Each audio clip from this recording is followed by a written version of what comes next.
우리 함께 하나님 말씀 보겠습니다. 로마서 12장 1절, 2절 말씀을 우리 한 목소리로 같이 읽겠습니다. 로마서 12장 1절, 2절 우리 한 목소리로 읽겠습니다. 같이 읽죠. 시작. 그러므로 형제들아, 내가 하나님의 모든 자비하심으로 너희를 권하노니 너희 몸을 하나님이 기뻐하시는 거룩한 산 제물로 드리라. 이는 너희가 드릴 영적 예배니라. 너희는 이 세대를 본받지 말고 오직 마음을 새롭게 함으로 변화를 받아 선하시고 기뻐하시고 온전하신 뜻이 무엇인지 분별하도록 하라. 아멘. 우리 예배 오신 여러분들을 다시 한번 환영합니다. 외편들과 인사하겠습니다. 하늘 복 많이 누리십시오. 네, 감사합니다. 우리가 어떤 것에 동전의 양면과 같다 이렇게 표현할 때가 있죠.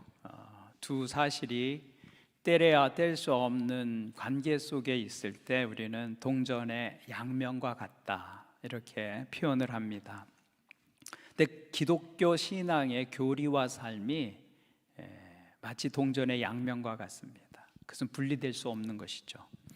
내가 기독교 신앙은 잘 알고 기독교 교리는 잘 아는데 삶은 엉망이다. 그것은 기독교 신앙이나 기독교 교리를 잘 안다고 말할 수 없는 것입니다. 사실은 잘 모르는 것이죠. 그것은 분리될 수 있는 것이 아니기 때문입니다. 정말로 기독교 신앙을 잘 이해하고 그 교리를 믿는 바의 가르침을 가슴으로 받아들였다면 삶은 따라오게 되어 있습니다. 그것이 신앙입니다. 신앙. 우리가 로마서를 계속해서 살펴보고 있는데 로마서 1장부터 11장까지는 교리적 부분이에요. 이론적인 부분입니다. 그것을 우리가 잘 이해하고 정말 가슴으로 받아들였다면 그 다음에는 어떻게 되는가? 그 다음에는 삶이 따라와야 하는 것이죠. 삶이. 그래서 11장이 끝나고 12장이 시작되는 첫 단어가 그러므로예요. 그러므로. 너희가 이 교리를 믿고 그 신앙의 내용을 가슴으로 받았다면 그러므로 형제들아, 너희 몸을 하나님이 기뻐하시는 거룩한 산 제사로 드리라. 이렇게 연결되어야 한다는 것이죠. 지금까지 바울 사도는 복음을 설명했습니다. 복음의 내용은 간단한 것이지만 그 내용은 매우 깊고 심오한 것입니다. 바울 사도 당시에 유대인이나 이방인이나 모두 하나님을 멀리 떠나서 살고 있었습니다. 우리를 지으신 창조주 하나님을 섬기는 대신에 욕망을 따라서 우상을 섬기고 있었고 삶의 수단인 돈을 숭배하고 있었고 쾌락을 섬기는 삶을 살고 있었습니다. 그래서 그 가운데 사는 모든 사람이 사실은 하나님의 진노의 대상이었습니다. 모든 사람이 죄를 지었음에 하나님의 영광에 이르지 못하더니 한 사람도 예외가 없다고 성경은 선언합니다. 이것이 인간의 영적인 현실입니다.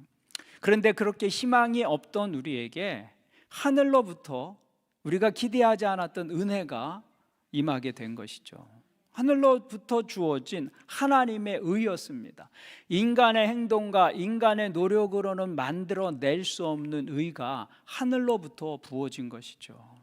하나님은 자비로우셔서 죄인을 향해서 심판을 부어 주시는 대신에 은혜의 강물을 부어 주신 것입니다. 그래서 우리의 노력과 전혀 상관이 없는 구원이 우리 가운데 임하게 된 것이죠. 예수 그리스도를 믿음으로 거저 받는 놀라운 구원을 우리 모두에게 허락해 주셨습니다.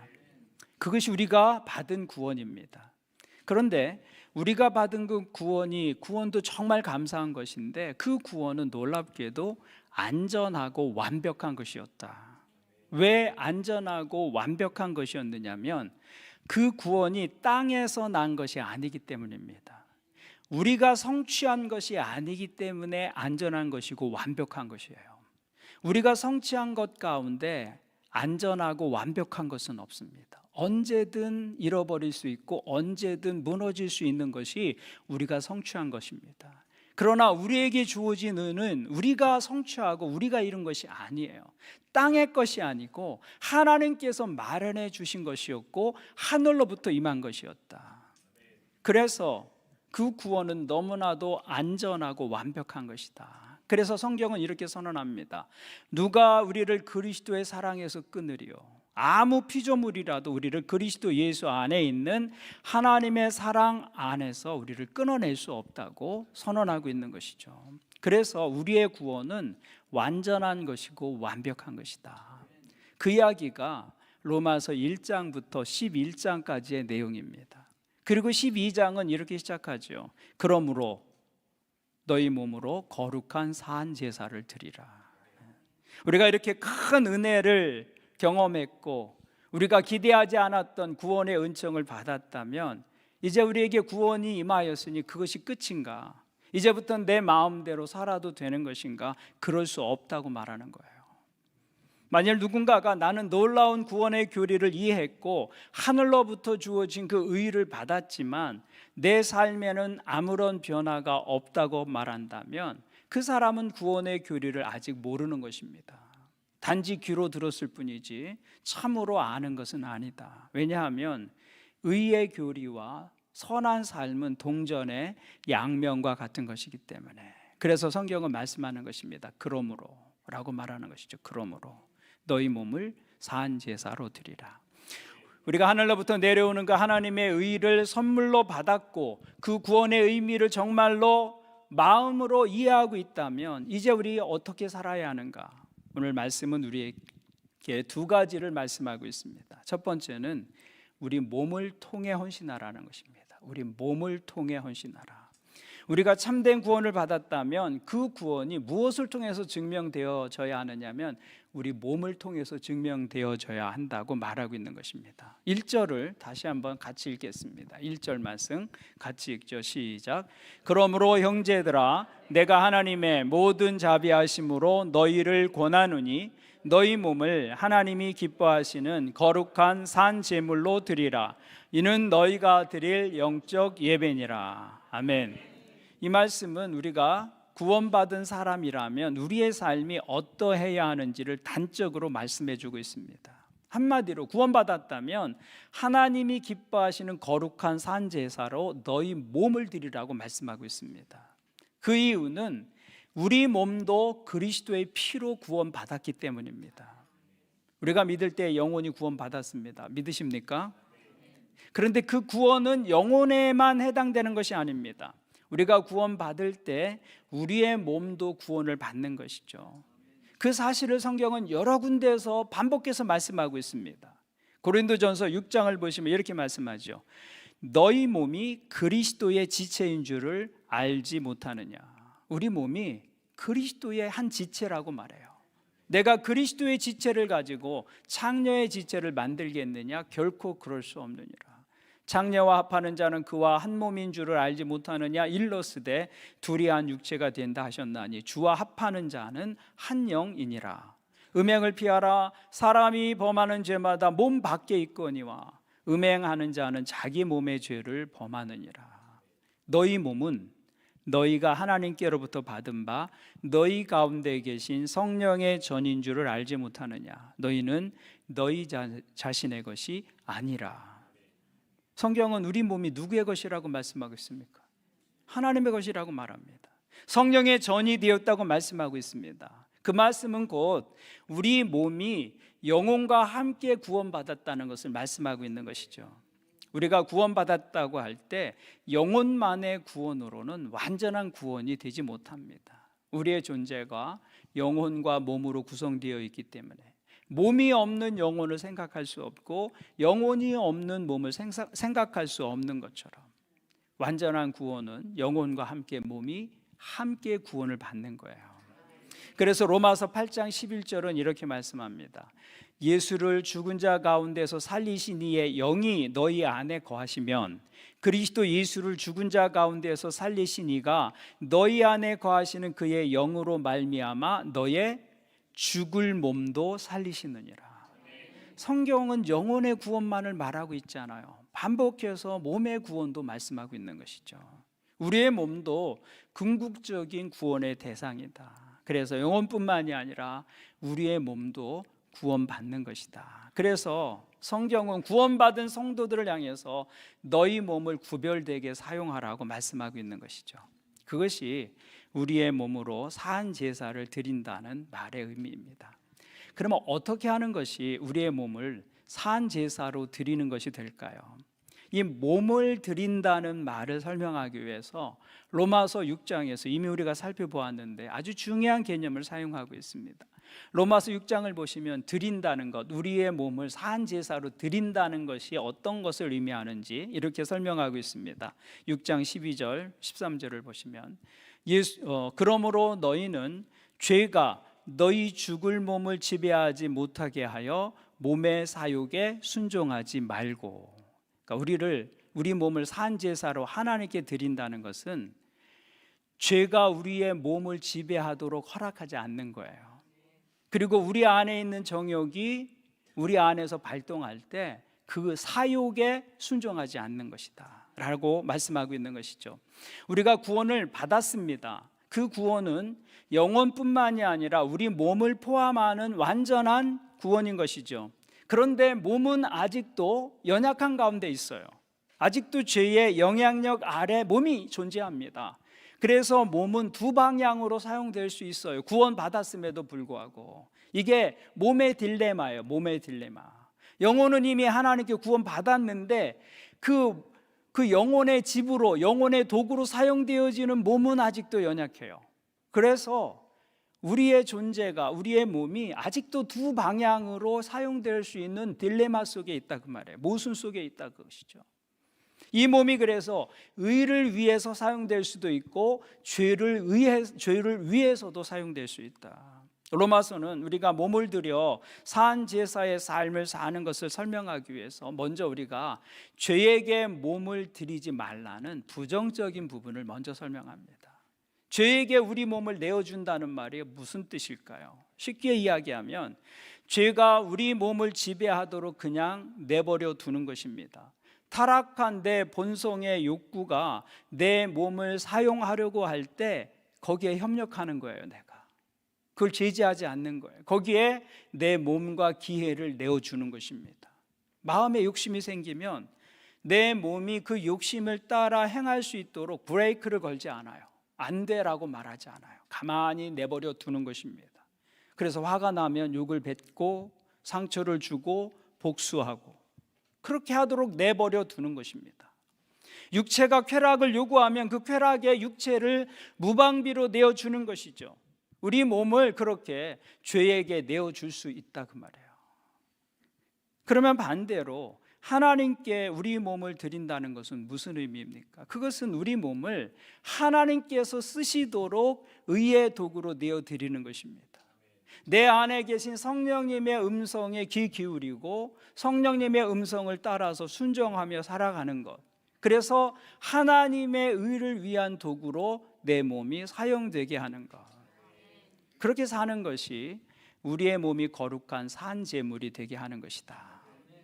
구약의 제사는 죽은 동물을 태워서 드리는 방식으로 제사를 드렸어요. 그것을 번제라고 하죠. 번제, 태워서 드리는 제사. 그런데 잘 생각해 보면 우리가 살아가는 것 자체가 번제입니다. 왜냐하면 우리가 우리 생명을 유지하고 살아가는 것은 바로 산소를 우리가 마시면서 호흡하면서 그 산소로 무엇을 태우고 있어요? 우리 몸에 에너지를 태우고 있잖아요. 지금도 우리가 이렇게 몸을 움직이고 활동하고 살아갈 수 있는 것은 사실은 우리 몸의 에너지, 지방과 탄수화물을 태우면서 우리가 살아가는 거예요. 지금도 우리는 숨을 쉬면서 내 몸 안을 이렇게 에너지를 태우고 있는 것입니다. 그러니까 우리가 살아가는 것 자체가 사실은 뭐예요? 그게 번제예요. 번제. 내가 숨 쉬는 그 순간이 번제의 순간이에요. 지금 숨을 쉬면서 우리가 산소를 통해서 숨을 쉴 때마다 지방이 타고 탄수화물이 타면서 내 몸에 필요한 열을 내고 그 에너지를 가지고 내가 몸을 움직이고 있는 것이잖아요. 그것 자체가 번제의 개념인 것이죠. 그러니까 사실은 우리가 살아가는 것 자체가 번제인 거예요. 그러므로 너희 몸을 산 제물이 되게 하라는 것은 이 몸을 태우며 살아가는 그 삶 자체가 하나님께서 받으실 만한 제물이 되게 하는 것. 다른 말로 하면 너희 삶이 예배가 되게 하는 것. 그것이 몸을 산 제물로 드린다는 말씀의 의미가 될 것입니다. 우리가 생각해야 할 것은 이것입니다. 사람들은 하나님께 자신을 제물로 드리지 않는다면 결국은 하나님 아닌 다른 무엇인가 우리 자신을 제물로 드리고 있다는 사실입니다.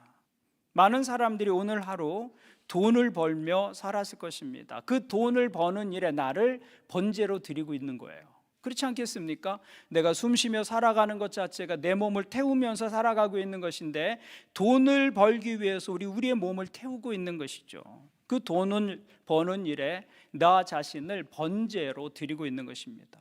많은 사람들이 운동을 위해 땀을 흘리며 산을 오르고 땀을 흘리며 운동을 합니다. 건강을 위해서 자기 몸을 태우는 것이죠. 그것이 다 번제입니다. 번제. 그러므로 우리의 삶은 곧 번제다라는 거예요. 그래서 하나님께 드려지지 않는다면 결국 하나님이 아닌 다른 것에 나를 번제로 드리며 삶을 살게 된다라는 것이죠. 그것이 우리의 삶의 실존이에요. 실존. 산다는 것 자체가 누구를 대상으로 하든 무엇을 대상으로 하든 내 삶을 번제로 드리고 있는 것이죠. 그래서 하나님께서는 우리 몸을 요구하시는 거예요. 우리 몸을. 그러므로 우리가 기억해야 할 것은 교회 생활이 신앙생활의 전부가 아니라는 것입니다. 진정한 신앙생활은 교회 생활을 포함해서 가정생활, 직장생활, 사회생활, 낮생활, 밤생활 모두 다 포함하는 거예요. 오늘 우리가 하나님께서 우리에게 원하시는 삶은 어떤 삶입니까? 우리 삶 전체를 드리는 삶이에요. 하나님은 우리가 숨쉬는 그 한 번의 호흡마저도 하나님을 위한 것이 되기를 원하시는 것이죠. 그것이 우리 몸을 거룩한 산 제물로 드린다는 말씀입니다.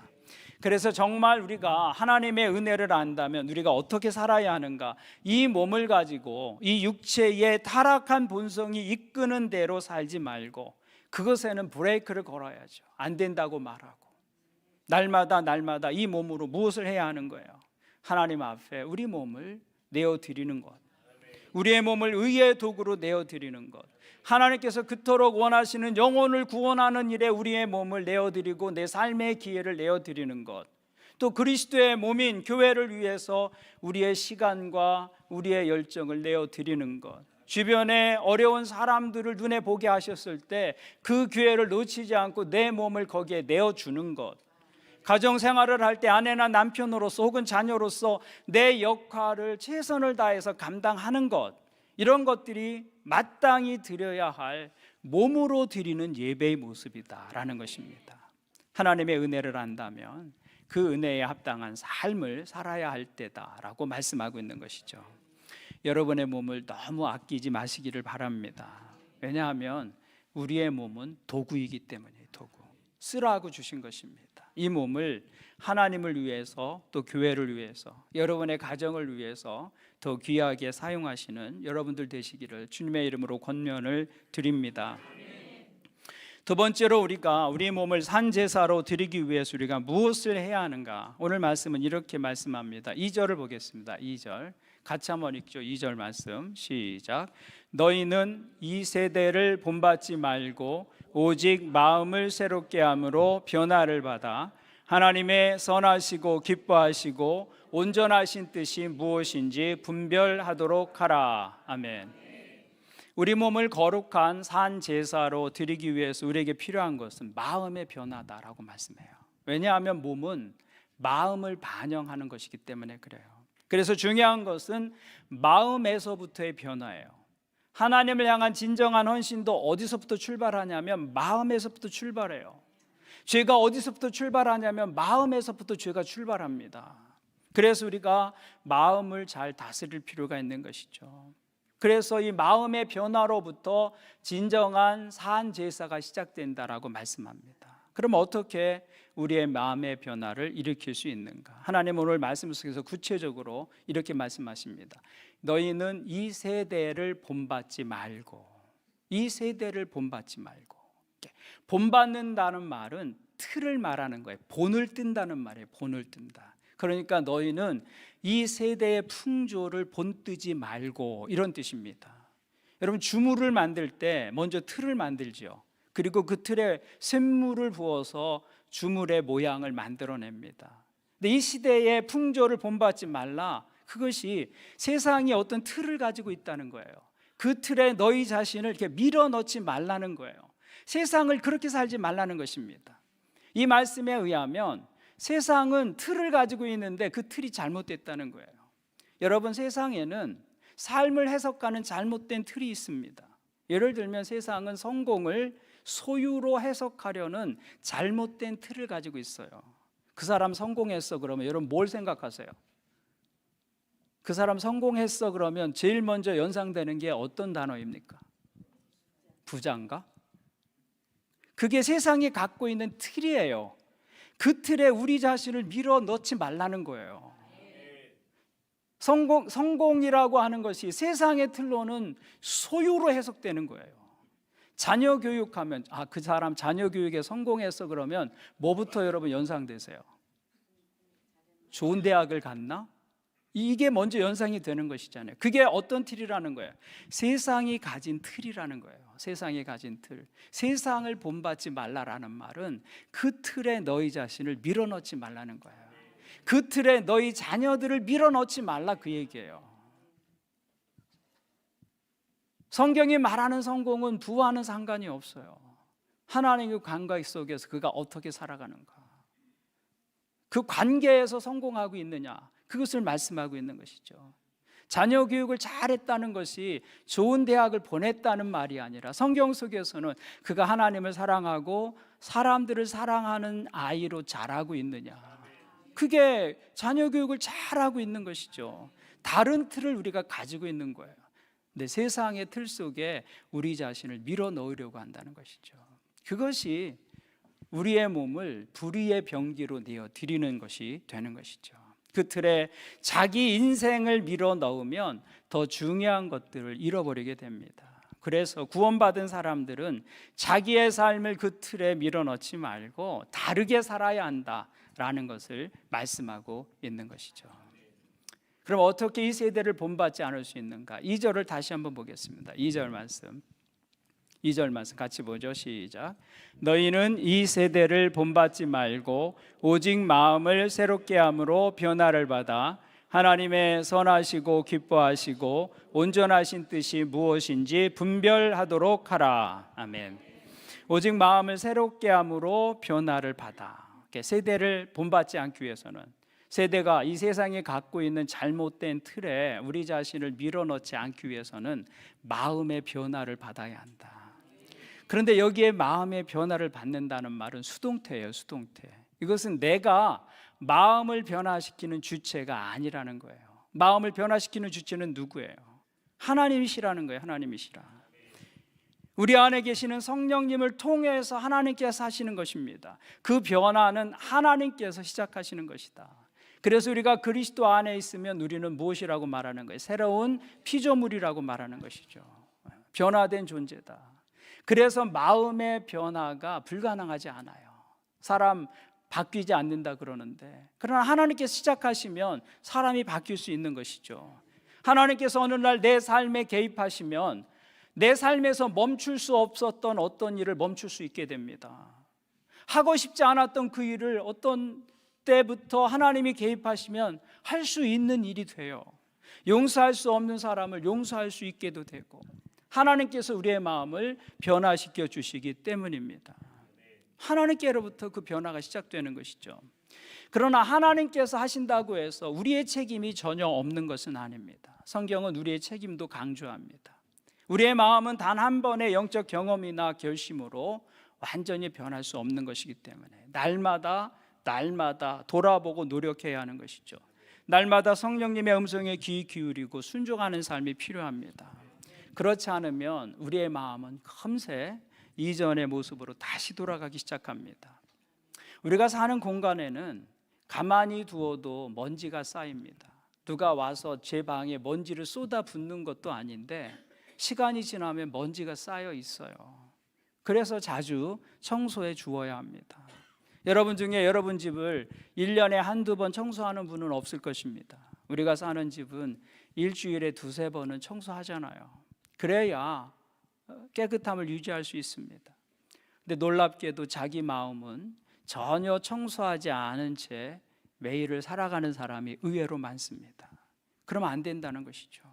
우리의 마음도 청소가 필요한 것입니다. 왜냐하면 그냥 두면 우리의 마음은 자꾸 무엇을 향해 가기 때문에, 이전에 옛사람을 향해 가기 때문에, 죄를 향해서, 부정적인 것을 향해서 흘러가기 때문에 그렇습니다. 여러분도 그렇고 저도 마찬가지입니다. 사람은 다 똑같습니다. 우리의 마음은 자꾸 그 부정적인 것, 편한 것, 쉬운 것을 향해 흘러갑니다. 그래서 우리의 마음을 청소해야 하는 것이죠. 주기적으로. 어떻게 우리의 마음을 청소합니까? 그 방법이 기도하는 것이고, 말씀을 거울 삼아 우리 자신을 들여다보는 것이고, 예배하는 것이고. 근데 그 청소하는 것만으로 부족합니다. 그 부정적인 생각을 내다 버리는 것도 중요하지만 그것이 전부가 아니죠. 그 부정적인 생각을 긍정적이고 선한 생각으로 채워야 합니다. 원망의 마음을 버리는 것으로 부족합니다. 감사하는 마음으로 채워져야 하는 것이죠. 미움을 버리는 것으로 부족합니다. 용서하는 마음, 더 나아가서는 사랑하는 마음을 갖는 것이 중요하죠. 그것이 구원받은 자의 마땅한 삶이라고 말씀하고 있는 것입니다. 그런 삶을 향해서 내가 몸을 동원해서 살아가려고 할 때 그것이 우리의 몸을 태워서 드리는 산 제사가 된다, 그 말입니다. 여러분이 무슨 특별한 어떤 큰 일을 해야 산 제사가 되는 것이 아니라 그 삶의 방향을 향해서 내가 오늘 숨쉬고 살아가는 것, 그것이 번제이고 그것이 산 제사가 된다. 오늘 말씀은 우리에게 너희가 정말 구원을 받았으면 너희 몸을 하나님께서 기뻐하시는 도구로 드리라고 말씀하고 있습니다. 우리가 우리의 삶을 세상의 잘못된 틀에 밀어넣지 않고 하나님께서 기뻐하시는 일에 삶의 방향을 정하고 살아갈 때, 그때 우리가 호흡하며 살아가는 것 자체가 번제가 되고 산 제사가 된다고 성경은 말씀하고 있는 것입니다. 오늘 예배하는 여러분들의 매일의 삶이 하나님께서 받으시는 번제가 되기를, 산 제사가 되기를 주님의 이름으로 축원을 드립니다. 아멘. 우리 함께 기도하시겠습니다. 우리 말씀을 가지고 주님 앞에 나가서 한 목소리로 기도하겠습니다. 죄와 허물로 인해 진노의 대상이었던 우리에게 하나님은 진노와 또 심판을 내리는 대신에 은혜와 긍휼을 부어주셨습니다. 그것이 우리가 받은 구원입니다. 우리가 하나님께 은혜로 구원 얻었다면 그 구원을 우리 몸으로 살아갈 책임이 있습니다. 그래서 성경은 우리 몸을 하나님께서 기뻐하시는 거룩한 산제사라고, 제사로 드리라고 말씀하고 있죠. 여러분의 몸은 여러분의 것이 아닙니다. 하나님께서 그리스도의 피로 값주고 사신 것입니다. 그러므로 여러분의 몸을 더 이상 죄의 도구로 사단에 내어주지 말고 의의 도구로 하나님께 드려야 합니다. 오늘 기도하실 때 하나님, 이 몸을 하나님을 위해, 복음을 위해, 교회를 위해 도구로 사용하여 주옵소서. 우리의 매일의 삶이 하나님께서 받으시는 산 제사가 되게 하여 주옵소서. 우리 함께 주신 말씀을 가지고 한 목소리로 주님 앞에 나가서 기도하겠습니다. 하나님 아버지, 오늘 말씀을 통해서 우리가 하나님의 예정하심 속에 구원을 얻게 하심을 알게 하시니 감사합니다. 우리에게 아무런 자격이 없음에도 불구하고 우리를 구원의 자리로 불러주시고 선택하여 주신 것, 감당할 수 없는 은혜입니다. 그 은혜를 깨달은 저희로 하여금 그 은혜에 합당한 믿음과 삶으로 살아가게 도와주옵소서. 구원하여 주신 은혜에 대한 감사가 날마다 우리 영혼에 넘치게 하시고, 그 감사로 인해 우리의 삶에 어떤 일이 일어나고 어떤 상황이 펼쳐진다 해도 베푸신 은혜의 크기로 인해 넉넉히 이기는 삶 되게 도와주시옵소서. 무엇보다 우리의 삶을 죄가 주인되어 살지 아니하도록 하나님 깨어있어 이 몸을 죄가 지배하지 않도록 하나님 깨어있는 영혼으로 주님 앞에 설 수 있기를 원합니다. 우리 몸의 사역에 순종하는 어리석은 삶을 멈추게 도와주시옵소서. 욕망이 우리의 삶을 주동하려고 할 때 하나님, 우리의 삶을 의의 도구로 하나님께 드리는 삶을 결단하며 하나님께 나아갈 수 있도록 주여 역사해 주옵소서. 우리 몸은 하나님께서 그리스도의 피로 값주고 사신 하나님의 것임을 선포합니다. 이 사실을 예배하면서 또 말씀을 읽으면서 또 기도하면서 우리의 매일의 일상의 삶 속에서 잊지 않게 주님 도와주시옵소서. 우리를 부르신 하나님의 부르심과 구원에 담긴 하나님의 계획을 알고 그 부르심에 합당한 삶으로 반응하게 역사하여 주시옵소서. 예수 그리스도를 주인으로 고백하는 믿음이 우리 입술의 고백뿐이 아니라 삶의 고백이 되게 역사하여 주시옵소서. 하나님, 믿음의 영역에서뿐 아니라 삶의 모든 영역에서 그리스도께서 주인 되시는 삶 살아가는 하나님의 사람들 되게 주님 도와 주시옵소서. 우리에게 주신 새로운 시간들을 그리스도 안에서 새로운 피조물로 살아가게 도와주시옵소서. 우리의 몸 하나님의 나라를 위해서 하나님의 뜻을 이 땅에서 이루어지도록 우리의 몸을 하나님의 일에 도구로 내어드리는 삶 살아갈 수 있도록 우리를 복주시옵소서. 복음을 위해 섬기는 일꾼의 삶 되게 하시고 우리를 통해 복음이 전해지게 하시고 구원의 수기도 널리 전파되는 일에 우리의 일생이 사용될 수 있게 주님 은혜를 베풀어 주시옵소서. 성도들을 섬기는 이 선한 일에 우리의 몸이 또 우리의 기회가 우리의 시간이 선한 도구가 될 수 있도록 주님 우리를 사용하여 주시옵소서. 우리 매일의 삶을 하나님께서 받으시는 산제사, 매일의 호흡이 번제처럼 드려지는 산제물 될 수 있도록 주여 역사하여 주시옵소서. 주님 은혜를 사모합니다. 예수의 이름으로 감사기도합니다. 아멘. 하나님 아버지, 오늘 말씀을 통해 우리에게 베푸신 구원을 귀히 여기며 그 구원을 우리의 몸으로 살아갈 책임이 있음을 알게 하시니 감사합니다. 지금 죽음 이후에 시작되는 영생이 아니고 지금 여기에서 하나님과 함께하는 삶으로 시작되는 영생임을 알게 하여 주옵소서. 구원 이후에 어느 시간 어느 장소에서든 하나님과 동행하며 하나님께서 기뻐하시는 삶의 모습으로 살아가게 하여 주시옵소서. 이 시간 예배하면서 우리의 몸이 우리의 것이 아님을 고백합니다. 그리스도의 피로 값주고 사신 하나님의 것입니다. 오늘 예배하는 저희로 하여금 우리 몸을 의의 도구로 하나님께 드리는 삶 되게 도와 주옵소서. 우리의 몸이 하늘의 뜻이 이 땅에서 이루어지도록 순종하고 실천하는 하나님의 도구가 되게 도와 주옵소서. 우리의 매일의 삶이 하나님께서 받으시는 산제사, 번제의 삶이 되게 도와 주옵소서. 예수님의 이름으로 기도합니다. 아멘.